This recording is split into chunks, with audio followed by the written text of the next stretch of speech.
magluluto tayo ng chili. Gamit yung karne kanina na pinakita ko.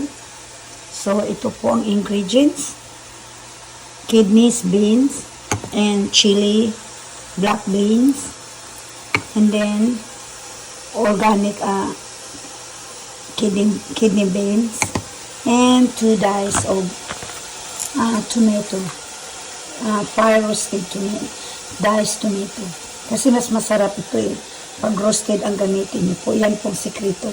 And then, ito isang mild chili, McCormick brand seasoning. Yan po. Basta tingnan natin yung natin.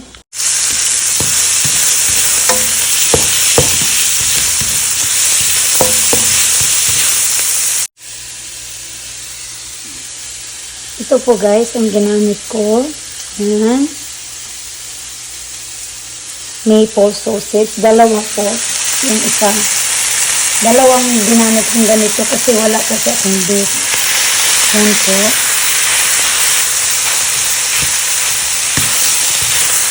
Yan po. Nilagay ko na yung dalawa. Masarap po itong sausage na ito mga kapatid. Ito po yung niluluto natin ngayon. My own version ang chili. Ito po yung tinatawag na chili. Iba po ang way ang paggagawa ko kasi gumagamit ako ng ground pork na sausage maple flavor. At saka yung isa, regular naman. So, dalawang klase po. Pinag-mix ko. Yan po. Haluin lang natin po. At saka naglalagay din ako ng onion at saka konting garlic. Usually, ang iba hindi na naglalagay ng onion. Pero ako naglalagay para pampalasa po. Ayan, antayin lang natin po.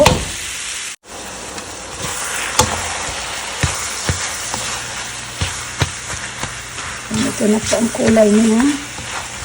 Paamin lang natin, palabasin natin ang oil. Kasi medyo nagbubuo kasi. Actually yan, nilalagay ko na po ang tomato diced, diced tomato. Yan po.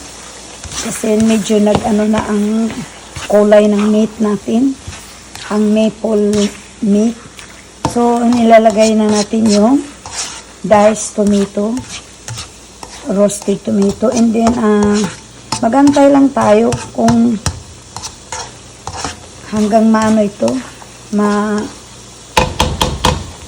lumalasa na konti. Nagtutubig na po siya, konti. Dahil sa tomato. Anahan lang natin muna. And then mamaya ilagay na natin yung kidney. Yan na po, kumukulo na. Yan, haluin lang po natin mga kapatid. Yan po.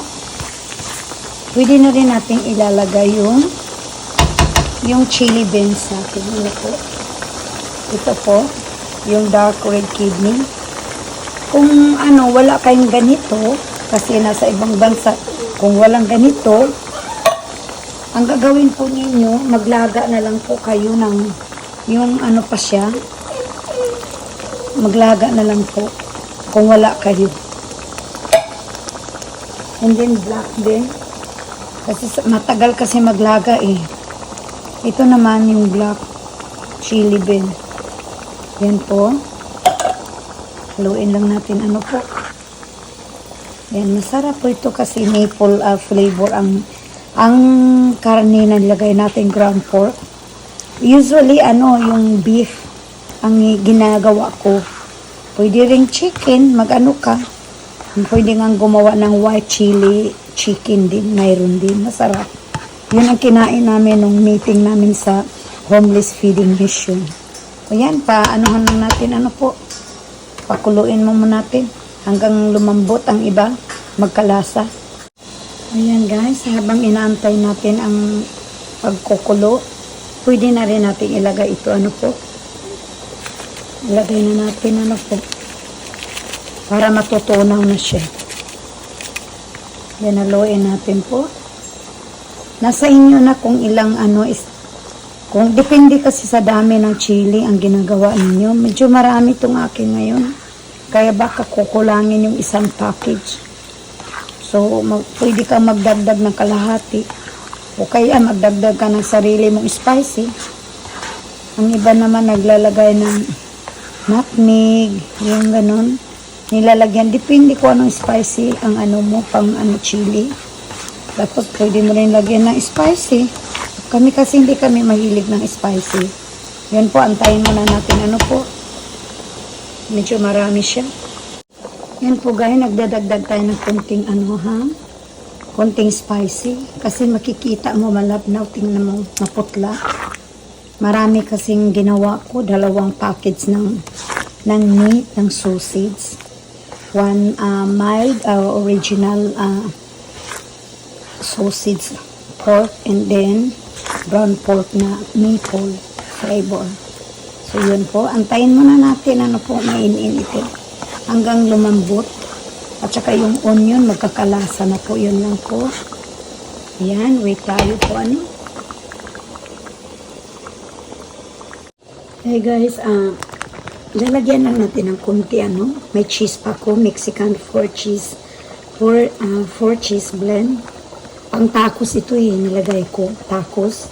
Ilalagay ko konti ano po, para medyo ang texture na medyo sumarap. Yan po ilalagay natin. Iubos na natin kasi konti lang naman. Yan po. Yan lang, tama na yan. Yan po. Paininin lang natin hanggang magkalasang lahat. Actually, yung meat may lasa na po kasi sausage siya Masarap siya. Tinikman ko, hindi na ako naglalagay ng salt o kung ano-ano. Kasi ang chili talaga hindi naman maalat Yun po. Yan guys.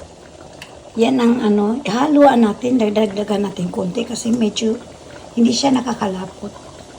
Kaya dagdagan natin konti lang po. Buksan na lang natin itong bago. Yan guys, dagdagan natin uli ano po. Kulang ang lapot. Yan, pwede na yan. Yan, okay na. Mas masarap kasi may cheese.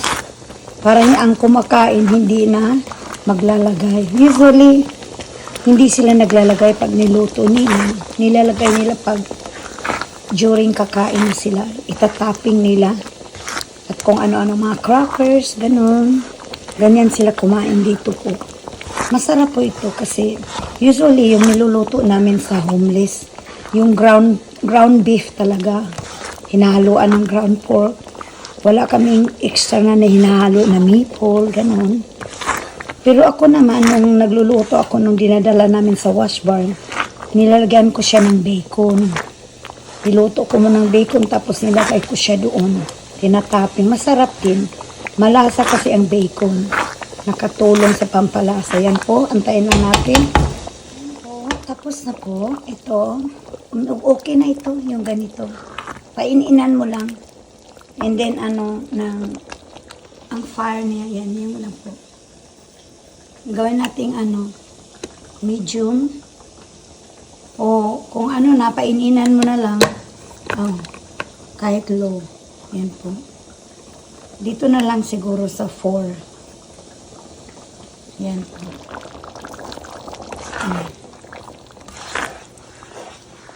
Yan. Ayan, tapos na ito. Ininan lang natin. Para mas lalo pang masarap. Habang tumatagal ito, masarap po. Ilagay mo lang sa ref. Tapos kakain ka, initin mo lang. Ayan. Gawa na po na ating chili.